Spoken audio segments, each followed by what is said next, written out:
Hey YouTube, welcome back to Tinker with Tools. Do you love using an impact driver but simply hate the noise that they make? Tonight I want to talk about some alternatives that are going to allow you to have the impact driver that you love but with a much reduced noise. So let's go ahead and get into that on Tinker with Tools.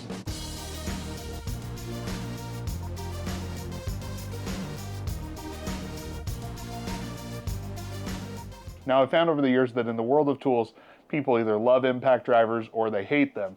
Those that love them often talk about how compact and powerful they are, and those that hate them typically talk about how a drill is going to be faster and just how much noise they make. And that's where hydraulic impact drivers come in for me. These tools are going to give you the ability to use an impact driver and have impact-like performance and operation while reducing the noise and giving you overall a smoother input. And recently we got a brand new model on the market for the first time in many years, and so we're going to be talking about how this brand new Dewalt Quiet Hydraulic Impact compares to the other ones that are still being sold on the market today. Now first I want to discuss what the difference is between a traditional impact driver and a hydraulic impact driver. With a traditional impact driver, unlike a drill which only is going to have rotational force, you're going to get a rotational force and an impact force. That impact force is going to be made by the hammer and anvil mechanism that is inside, that is going to be striking against each other many times over the course of a second, creating these short little bursts of torque. With a hydraulic impact driver, what you're going to be getting instead is a fluid drive mechanism, which is going to deliver very similar performance in how it works to that of an impact driver, but oftentimes it's going to be smoother and have less noise associated with it because you don't have metal striking metal. Now there are going to be some trade-offs with that. With these hydraulic impact drivers, you're getting a fraction of the peak torque that you're getting with kind of some of the top tier impact drivers, but I don't feel like that tells necessarily the whole picture, because oftentimes the way this torque is applied is going to be more of a sustained torque versus short peak torque. And so what you end up getting is on smaller fasteners, I think you're going to receive good enough performance while then also getting some really beneficial things about the noise and the smoothness of the tool. So today I want to talk about some of the main players in the hydraulic impact driver space and then go through a whole list of different categories where we compare these and obviously do some performance testing along the way. Now first and foremost, I want to talk about the oldest one on the market, and that is going to be the Makita oil impulse driver. Now what I have here is actually the Japan only model, and it is model TS141D.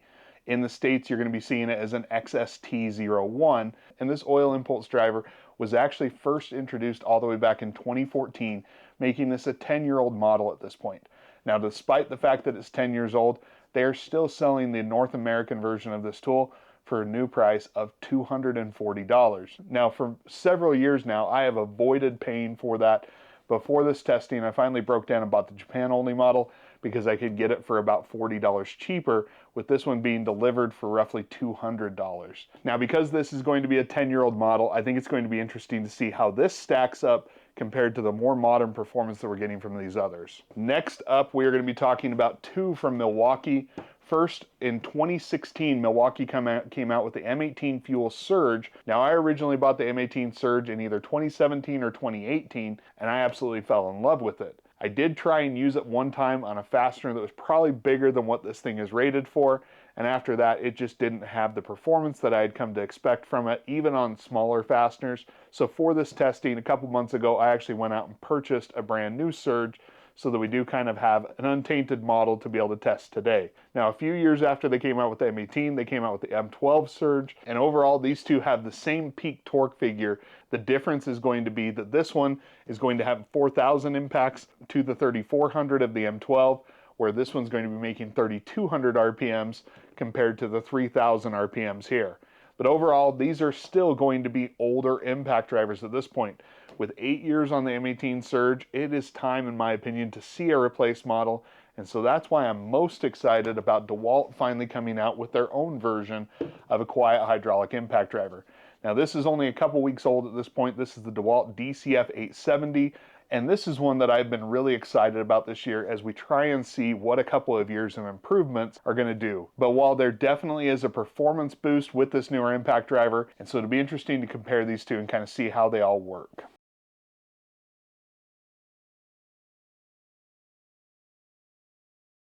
Now the first category we're going to be talking about today is going to be price, and bare tool price, the M12 is actually going to be the cheapest at $149, followed by the M18 Surge at $169, You're then going to get the Dewalt quiet hydraulic at $199, kind of dead even with their top impact driver, the 860. And then, like I said, the Makita is still going to be $240 for the North American model. And then I was able to pick this up, I think, for $202 shipped from eBay. I'll make sure to have links down below. And so price is definitely one that I think it needs to be considered with the Makita, is you're getting the oldest tool here and it is going to be the highest price tool. And that just kind of feels a little bit backwards. So definitely Milwaukee in an odd position of offering the best bare tool value of all of these tools. Now, as I mentioned, when it comes to size and weight, overall, the smallest one in appearance is going to be that M12, but shockingly, it is not the lightest one that we're going to be talking about today. Bare tool, you're actually going to still be having the Makita be a lighter tool overall than that M12 Surge. Now, the weight of the rest of the tools is not all that different, with only about 4 to 5 ounces separating the heaviest from the lightest. We'll go ahead and show you all the weights on the screen. As it comes to overall size of the tool, though, that's where Dewalt definitely has kind of gone ahead and taken the crown away from anything else here. It is roughly 4 inches front to back in the head size, but while that is going to be definitely the most compact, sometimes I found myself picking up the lighter weight Makita simply because it just feels smaller almost, even though it's actually the longest of the bunch. Now, in terms of just general ergonomics, this is going to be a deeply personal one, so I do encourage you to try and get hands-on with these tools if you can. I found on some of the newer Makita impacts they've made the handle a little bit smaller, but this one is actually harkening back to some of their older impact drivers, and it just has a really comfortable grip, and the trigger on this thing is absolute perfection, and that's something I've come to expect from Makita impact drivers. Now, that's not to say that the grip on the Dewalt is bad. It is very much a Dewalt grip, and if you use Dewalt tools, you're going to find that and definitely fall in love with it. The trigger just isn't quite as nice in my opinion. It's got more weight to it, but it just doesn't have the refinement or sensitivity that you get with the Makita. And then on the Milwaukee, I think it finishes in third for grip, especially the M12 model. Even though I like the M12 grip, it's definitely not as ergonomic as the M18 models, and I just think that Milwaukee's grip just finishes a little bit behind, even though I still do like it and prefer Milwaukee tools for a lot of the stuff I do. I just think the other two kind of win out in that. All right, so now let's go ahead and talk about the performance testing. The testing we're going to be doing tonight is going to be focused on smaller fasteners overall than what I typically do with impact drivers, but we are still going to do some larger 5-inch fasteners, which is not something I think most people are going to buy these tools to use with. The one thing I will say is going up to that 5-inch size does help you to see the difference in power between something like the Makita, for example, and the much newer Dewalt. And so that's one of the main reasons why I wanted to include it. But we're definitely not buying these tools, in my opinion, to do lug nuts, so don't expect to see that here. But when we do test the Dewalt against all the other Dewalt impact drivers, you'll kind of see how it shakes out, and maybe on some bigger fasteners, so you can kind of see what that difference is.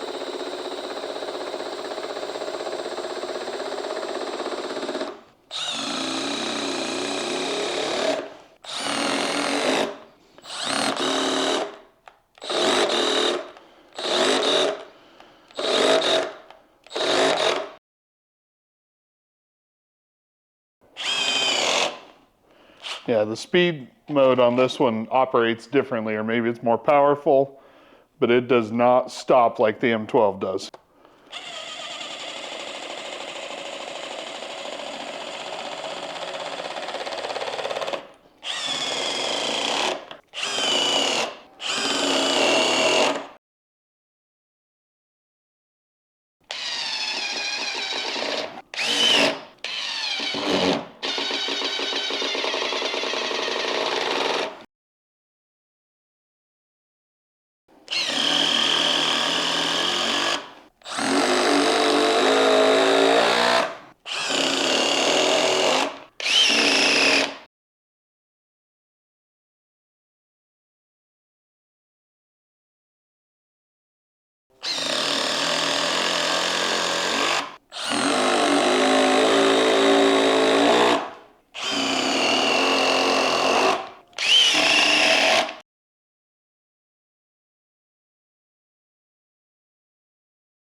97.4.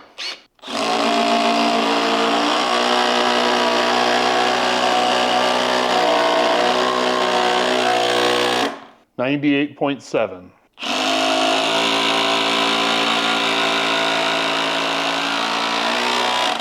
96 max.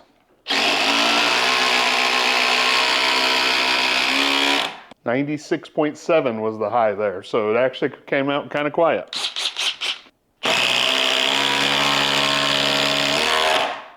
104.7.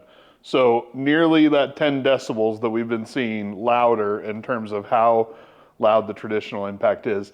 And that's a big difference in sound. All right, so there you have the performance testing. I definitely think I was surprised at just how much quicker of a drive that the Dewalt is going to be in the performance. I knew it was going to be faster, but on the smaller fasteners, it is just blazing quick. But it certainly has more power than the Makita, and definitely more power than even the Milwaukee. Now that being said, the Makita definitely is not made for bigger screws. On the smaller screws though, it kind of holds its own. You even saw it take 2 tests away from the M12 Surge, finishing in 3rd instead of 4th on a couple of those tests. But the performance of the Milwaukee is definitely going to be closer to the Dewalt than it is the Makita in my opinion. This definitely is where the Makita shows its age, is the power level is just not up there with what you would expect. But when we talk about the other side of performance testing, which is how nice these are to use, over the past couple of weeks I had to install roughly 20 to 30 different sets of blinds around my house. And although I did some of them initially with the Dewalt and was overall pretty pleased, soon after I started installing them, I actually got the Makita in from Japan and began to use it. And that's when you really start to see the difference, in my opinion, between the Makita and pretty much everything else here in terms of how nice it is to use.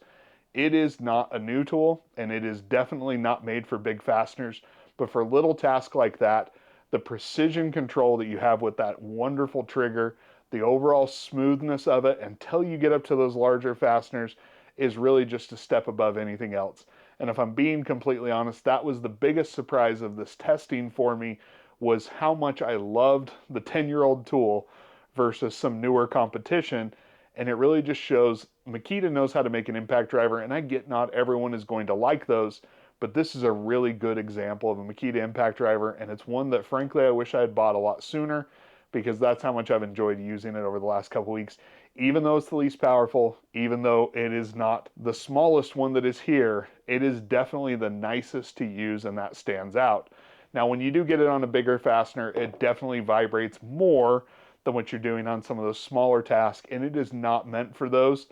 But overall, I really fell in love with that one. The Milwaukee is kind of in an interesting spot with this testing, because it is nicer to use than their other impact drivers. It is quieter. In fact, the M18 Surge was the most quiet that we tested today, although the margin between it and the Dewalt is fairly slim. It just feels like I'm waiting for a generation 2 of that tool, because I know that Milwaukee's got to have started working on it, especially knowing that Dewalt was coming out with something. And it's not a bad impact driver even today. Neither the M12 nor the M18 are terrible tools. It's just I feel like the Dewalt's more powerful, the Makita's nicer to use, and so it kind of leaves me feeling odd about these tools that I've loved for a number of years and still are great tools, but they're just kind of getting outclassed at the 2 main things these do. It's not as smooth as this, not as powerful as that, and so that just kind of stands out. It is still the cheapest, and that is definitely something that's going to be there. So in terms of conclusions, I think I've kind of already summed up a lot of what I feel about this.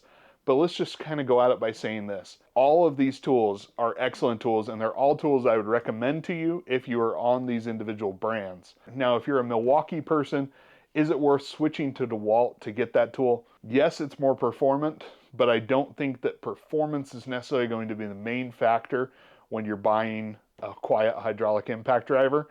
And so I don't think it's worth necessarily switching to one of these other brands to get that. But it's more so if you're on any of these brands, there is a nice, smooth, quiet option that you're going to be able to buy.